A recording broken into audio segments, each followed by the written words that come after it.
Mi gente, soy Julián, mejor conocido como Crash, y bienvenidos a un video más. Bueno, el día de hoy vamos a hablar de qué diablos son las curvas isofónicas, por si no lo sabían.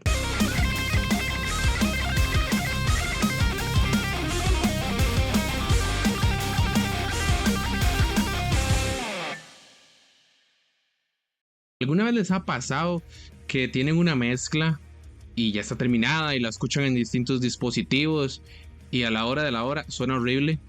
Pues déjenme decirles, no es su dispositivo, no es ni sus parlantes, son sus oídos y el cómo funcionan. Vamos a ver qué es en sí lo que está pasando y cómo afectan las curvas isofónicas al sonido de tu mezcla. Bueno, pues tenemos aquí un pequeño recurso que preparé rápidamente sobre curvas isofónicas para poder entender un poquito más de manera conceptual qué son, cómo afectan la mezcla y por qué es importante entenderla siempre. Entonces, primero que nada, la definición. Como lo tenemos aquí, las curvas isofónicas o de ese Fletcher-Munson, no sé cómo se llama, son gráficas que representan los niveles de presión sonora necesarios para que el oído humano perciba diferentes frecuencias con la misma intensidad de volumen. O mejor dicho, en cristiano, con una explicación simple: a volúmenes bajos escuchas menos graves y escuchas menos agudos. A volúmenes altos todo suena más balanceado, los graves y agudos aparecen más. Ahora bien, es importante analizar esto con los problemas de la mezcla. Vamos a revisarlo punto por punto. Tenemos aquí una pequeña gráfica que básicamente sirve para medir lo que son los niveles de presión sonora. Y ustedes dirán, ¿qué son este poco de curvas? ¿Qué significan? Auxilio, no entiendo. Pero eso es más fácil de entender de lo que parece. Entonces, la manera de entenderlo es la siguiente. No todas las frecuencias se perciben igual dependiendo el volumen. Las frecuencias graves y agudas se perciben de manera diferente, y una u otra va a requerir más o menos volumen para poder ser percibida por el oído humano. Veamos aquí un ejemplo.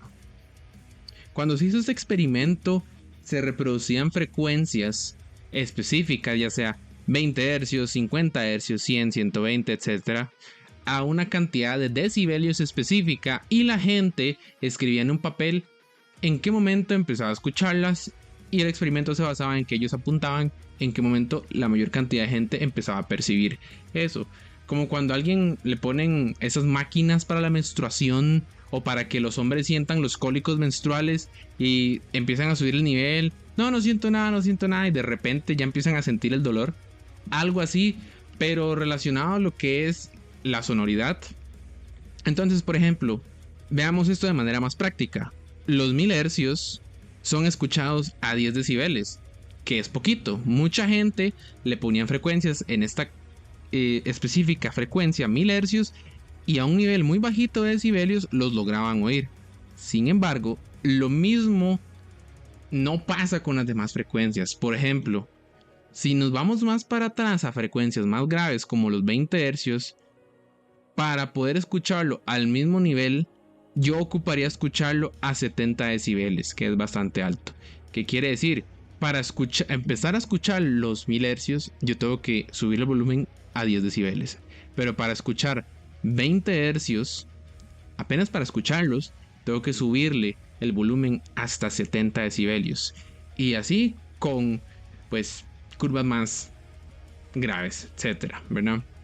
Entonces, si lo vemos desde un punto de vista diferente, vemos que entre más bajito el volumen está, más perdemos volumen en graves. ¿Qué quiere decir? Que, por ejemplo, si yo mezclo un volumen muy bajito, dejo de escuchar los graves y los agudos se intensifican más. Y eso es básicamente un efecto de sonoridad y el cómo funcionan nuestros oídos. Si ustedes ven esta curva aquí, está entre los 2000 y los 5000 hercios, que es donde se encuentra nuestro rango vocal, donde nosotros hablamos. Es por eso que hay una curva ahí, y es por eso que los escuchamos a menor nivel. Por eso es que parece contradictorio el hecho de que por debajo de los 0 hercios sigamos escuchando lo que serían los 4000 hercios. Suena un poco contradictorio, pero eso es porque el oído humano está diseñado para poder escuchar la sonoridad de la voz de una manera más sencilla y más rápida. Por eso las curvas pues empiezan a básicamente hacerse más bajitas y pronunciadas aquí, en este rango, ¿verdad? Ya por ejemplo, más arriba pues entraríamos en lo que es el umbral del dolor y bueno, eso puede generar riesgo, entonces si tocas en vivo o si mezclas, procura no mezclar muy alto para evitar riesgos auditivos más adelante. Algo muy común y que se escucha mucho de artistas es que empiezan a padecer de una enfermedad conocida como tinnitus. Y si no sabes qué es tinnitus, pues es escuchar esto. Molesto, ¿verdad? Pues sí, ahora imagina escuchar eso todo el tiempo. Es por eso que no hay que mezclar a volúmenes muy altos. Y eso es engañoso, porque muchas veces pensamos que mezclar a volúmenes muy altos hace que todo suene mejor. Error. Lo ideal es mezclar entre unos 75 a 80 decibelios, que es un volumen moderado.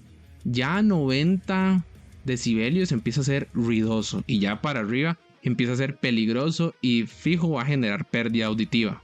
De hecho, si nosotros vemos como que la curva se empieza a estabilizar un poquito más aquí, ¿verdad? No es tan pronunciada aquí. En los 10 decibelios la curva a partir de los 200 empieza a pronunciarse un montón.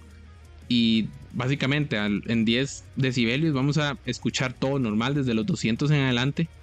Pero para abajo vamos a escuchar prácticamente nulo. Y eso no sirve. Y ese es el error que generamos en nuestras mezclas. Tenemos que encontrar un punto de equilibrio y un punto de balance. Y eso, amigos míos, es lo que generará que tengamos mezclas de verdad 100% reales. Y por eso te doy 3 consejos principales. Número 1, no mezcles muy alto. Número 2, procura siempre chequear con un medidor de espectro tu low end. Y tercero, revisan diferentes dispositivos. No todos se escuchan igual en los mismos. Vamos con un ejemplo rápido. Vamos a abrir FL Studio. Bueno, tenemos FL Studio abierto aquí con un pequeño proyecto que hice para pues la clase de hoy. Entonces, primero que nada tenemos 2 instrumentos. Tenemos un pequeño beat junto con un bajo sintetizado. Así que vamos a empezar a bajarle.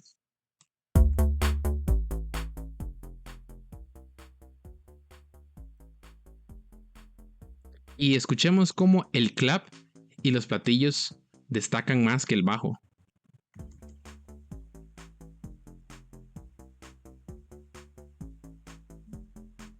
El bajo se sigue escuchando, pero es poquito. Igual es porque el bajo está bastante duro. Por ejemplo,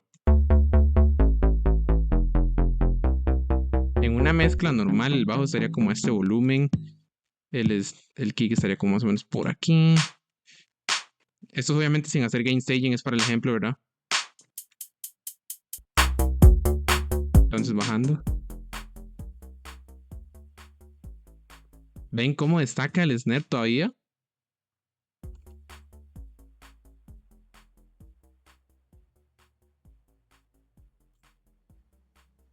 Y ahí es imperceptible prácticamente el bajo. Aquí sí. Y eso es básicamente el cómo se demuestra por qué las curvas isofónicas funcionan como funcionan. Entre más bajito los percibimos diferentes. Sobre todo lo que es el volumen más grave de una canción, que es el bajo. Y los agudos se perciben más alto. Es por eso que hay que encontrar un balance. Para eso se pueden ayudar del siguiente plugin, que es el famoso Span. Bueno, yo lo pongo aquí en el master y aquí yo reviso el equilibrio de mi frecuencia.